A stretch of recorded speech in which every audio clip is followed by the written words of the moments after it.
Hello विद्यार्थियों, आज मैं social change in Indian society and culture, Bharatiya Samaj और संस्कृति में सामाजिक परिवर्तन पर आपको बताएंगे। ये बड़ा इम्पोर्टेंट है और ये पार्ट फर्स्ट के विद्यार्थियों के लिए जानना काफ़ी ज़रूरी है। भारतीय समाज और संस्कृति में परिवर्तन तेजी से हो रहे हैं। आज़ादी के बाद एवं विकास कार्यक्रमों के आरंभ होने के बाद परिवर्तन की गति और तेज हो गई है। परिवर्तनों के आकलन के लिए यह जरूरी है कि स्वाधीनोत्तर भारतीय समाज और संस्कृति का एक रेखा चित्र प्रस्तुत किया जाए, जिससे न केवल परिवर्तनों के स्वरूप एवं दिशा का बोध हो सके, बल्कि परिवर्तनों की प्रकृति एवं कारणों का भी पता लगाया जा सके। वस्तुतः भारतीय समाज में परिवर्तन का विषय इतना महत्वपूर्ण एवं चुनौती भरा रहा है कि भारतीय समाजशास्त्री ही नहीं, विदेशी समाजशास्त्री भी इसे अपनी गंभीर चर्चा का विषय बनाते रहे हैं। भारत के एम.एन.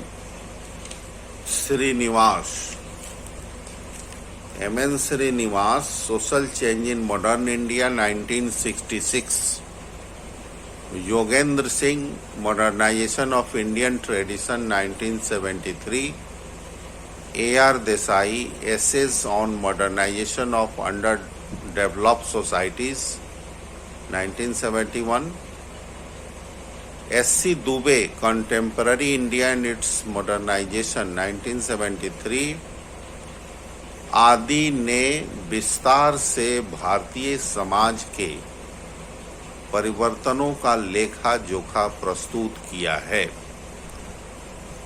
जाहिर है, वस्तुनिष्ठ दृष्टि से भारत में जो परिवर्तन हो रहे हैं वे एक हैं, परंतु ये विद्वान इन्हें अपने अपने ढंग से एवं अपनी वैचारिक दृष्टि से देखते हैं। आर्थिक दृष्टि से आज़ादी के बाद का भारत अर्ध सामंती एवं अर्ध औपनिवेशिक आधारों पर पूंजीवादी व्यवस्था का आरोपण है। आज़ादी के बाद भारत में सबसे दबंग वर्ग पूंजीपतियों का है, जो संख्या के दृष्टि से बहुत कम है, परंतु आर्थिक दृष्टि से सबसे मजबूत है। इन्होंने भारत में एक पूंजीवादी अर्थव्यवस्था का निर्माण करना चाहा है, जिसके अधीन इनकी कोशिश रही है कि भारत की आम जनता को भी राहत मिले। व्यापक ग्रामीण क्षेत्र अर्ध सामंती अर्थव्यवस्था में जी रहा है, जहां जातीय आधार, सामंती संस्कार, स्त्रियों की परतंत्रता बरकरार है। इस अर्थव्यवस्था में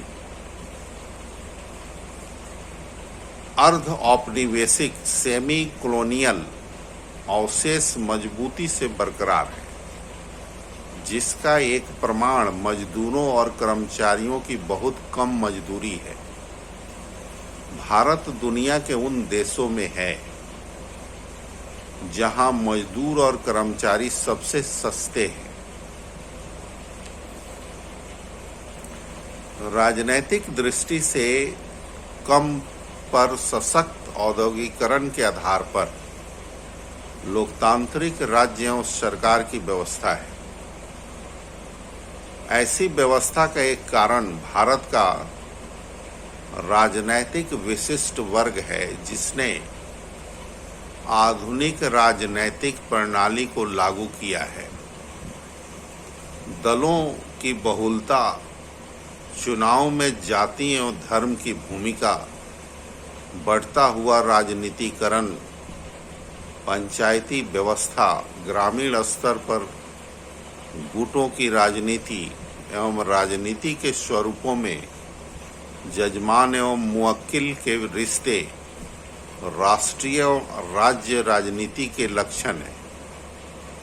राजनीतिज्ञ का स्वरूप अधिकतर काम कराने वालों का अथवा शक्ति के दलालों का है। राजनीति में भ्रष्टाचार है जो परिवर्तनशील पारंपरिक पूंजीवादी समाज में स्वाभाविक है।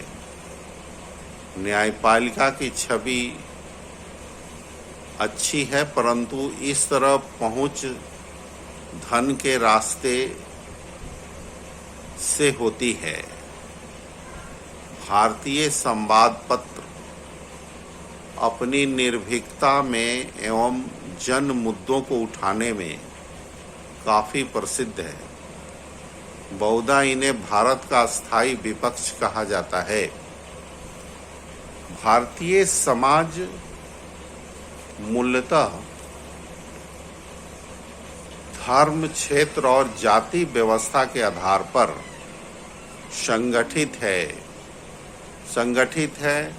क्षेत्रीय समुदाय जिन्हें 1956 में राज्य बनाया गया, आमतौर पर विशिष्ट भाषाओं के चलते सामाजिक संरचना के बड़े हिस्से हैं। हर भाषा क्षेत्र की अलग जाति व्यवस्था है एवं लोग इन्हीं जातियों में संगठित होते हैं। व्यापक चेतना के पैमाने पर आम भारतीय अपने को किसी धर्म का मानने वाला, किसी क्षेत्र का रहने वाला, किसी जाति का सदस्य कहता है। स्थानीय पैमाने पर सदस्यता वाले समूह